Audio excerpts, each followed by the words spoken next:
So I thought we'd try something that's maybe a little bit lighter, a little bit more fun in a way, but also maybe a little bit more art-driven rather than an absolute classic portrait. So I'm going to kind of begin to look at our model's head here, Kyler, more like a landscape, more kind of a little bit more mountains, valleys, hills, and so on, and turn the shot into something a little bit more surreal. Okay, so Kyler, you can come in. Just go drop yourself right on the table here.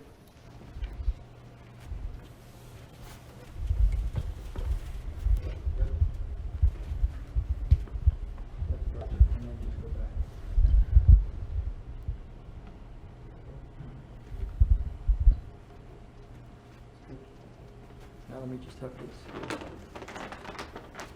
See.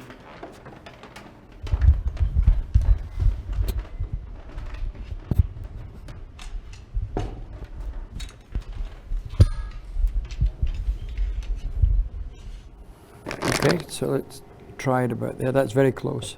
That's good. Right now. So you need, we need kind of a flag in here. Yes, sir. Good. And I think we'll need the tube on that, so I'm sorry I didn't say that. The extension ring? Yes. That's good. Just a little bit the chin up. Close the eyes. Turn the head a little bit away from camera.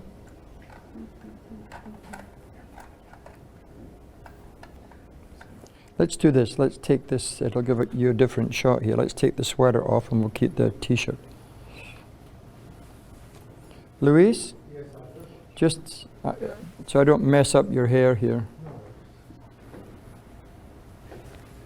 Just stay there a second. All right, so you can go back now.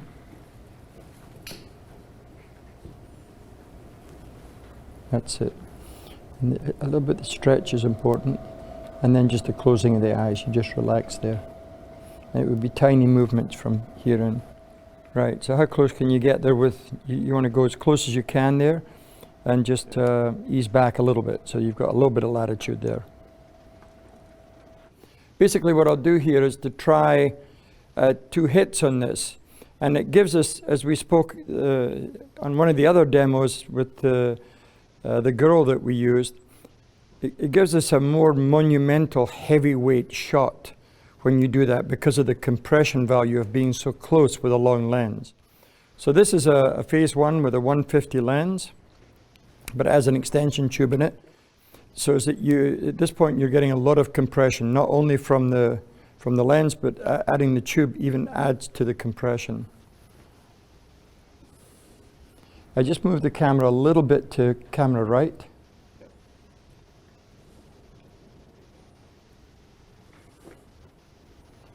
Right, let me just have a look there. Actually, it's better I just go down, I think. Yep, so let's see here. Just bring the box over here.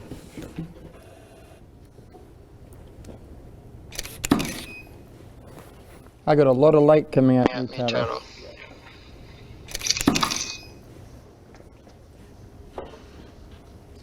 Okay, so just see how you do with even a computer splice, you know?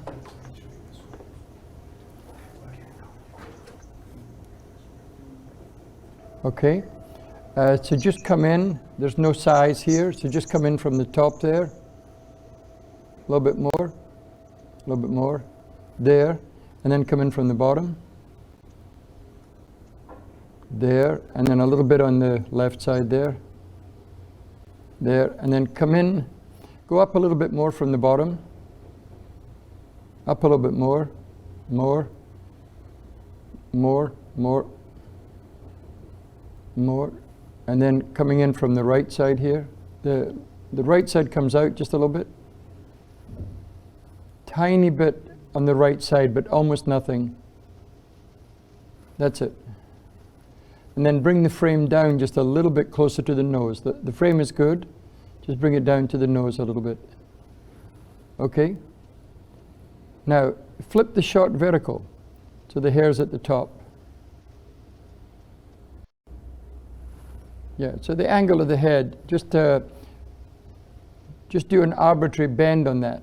So you're going to bend it straight, because if you wanted turn a shot like this and make it into a vertical, something interesting might happen.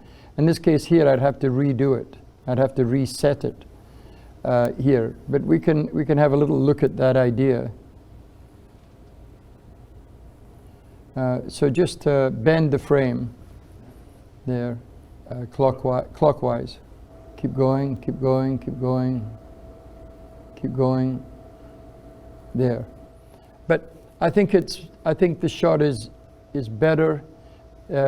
What's wrong with this shot right now is that the camera's too low. And if you wanted to change this into a dramatic vertical shot, the camera should come higher. Whereas the low camera works very well as a horizontal. So this you can cancel, Adrian. And you go back to a horizontal. And here you would want to cover it. If you ever did that, you'd want the eyes to be open at that point.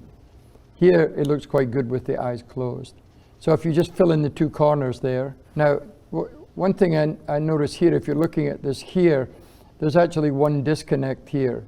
So you see the profile of the hair. Luis, just have a look here and see if there's a little bit more height you can give me to fill this in a little bit just there, right? And then the other thing that's slightly wrong, which is the light, is that this line here is very nice of the neck coming up. It would be nice to move the light round the corner a little bit, just so this basically goes past the Adam's apple here. But you can see the compression of the shot and the detail of the shot and the weight of the shot. So it has almost like a horizontal kind of Mount Rushmore look to it. And of course, there's a lot you can then take this you might just say is kind of the first section of it. You could take this to another level. I mean, he could be smiling, he could be laughing, he could be crying. You can take it into something more human rather than you know, essentially a block of wood here. So you can make the shot more emotional, you know. Turn the head to me a little bit. You know, let the mouth open a little bit. A little bit more, there. So basically now I'll start and work on the shot a little bit and try and get it just a little bit more emotional. Turn the head a little bit more towards me, right there. Okay, so it's a double hit, so do not move. There.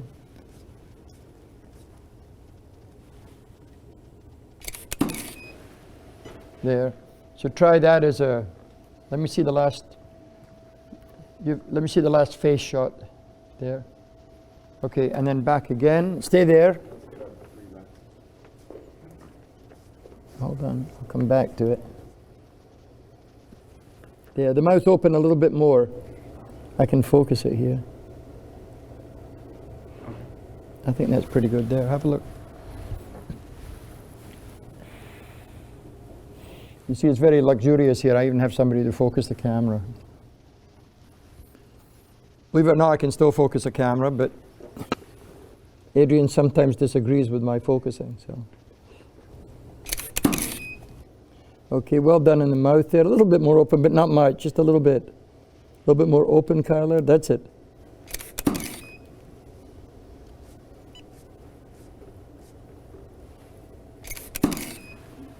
Good. So here, it's about kind of just considering that we're turning the head here into more of a landscape. So you just have to imagine that you're looking at a valley or something with mountains in it. So it's just a different take on a photograph of Kyler rather than just a classic portrait of him. There you go. So now, if you were to compare this shot with the previous shot, yeah, bring it down a little bit on top. That's perfect. And then come in from the bottom quite a way. A little bit more. And then a little bit come up, and we'll just see how far that can come in. Bring it from the bottom. That would be far right. I'm saying the bottom is far right, sorry. No, hold on. Far right. Sorry. Keep going. Keep going. Keep going. Just past the t-shirt there. There. Now just come up a little bit from the bottom. Come up a little bit from the bottom. A little bit more. A little bit more. Hold it there. And extend it a little bit on the right side. Extend it a little bit more. More. There. Okay, so try that.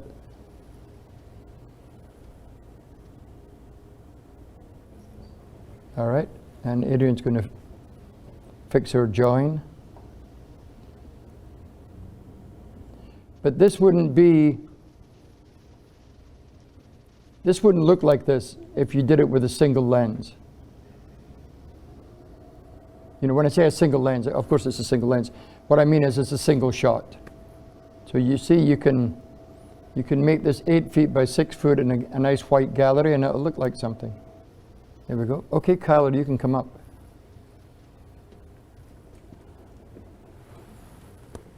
Good. Not bad. You see 1 or 2 bumps on the skin. You see, we'll take all of that out, like here and so on. So we'll take whatever we want out, any little bumps that are there, but we'll still leave with the character of all of the skin here and everything like that. But it's more of an art shot as opposed to like a nice portrait of you. That one was cool because my eyes were closed the whole time, and then to see what it turned out to was like. There's a difference. Yeah. Well, then, you know, there was another thing that we looked at where we turned the shot vertical, so as it looks like you're leaning, you know, like the front of a ship looking out, you know. Right. But then if you do that shot, then the eyes should be open. Right. But anyway, we concentrated, the basic idea of this was the idea of kind of mountains and hills and valleys and clefts and so on, because basically the face has geography, you know, so you look at it like that, and then that way you can, you know, if you think of that, then you can create something that looks like that, you know. But you understand, we did 2 hits here. That's one frame, then the other frame, and the computer splices them. Okay. You know, the computer puts them together, because you allow, when you do it, you have a slight overlap. You don't just try and make the cut. You say, well, I'll make the cut here, and therefore when you do the second frame, I'll cut it here. Your first frame may be cut to here, but then when you go to the second frame, it may be here, so you have an overlap. Right. And that enables the splice to sit perfectly. And the computer does that. I'll put it together.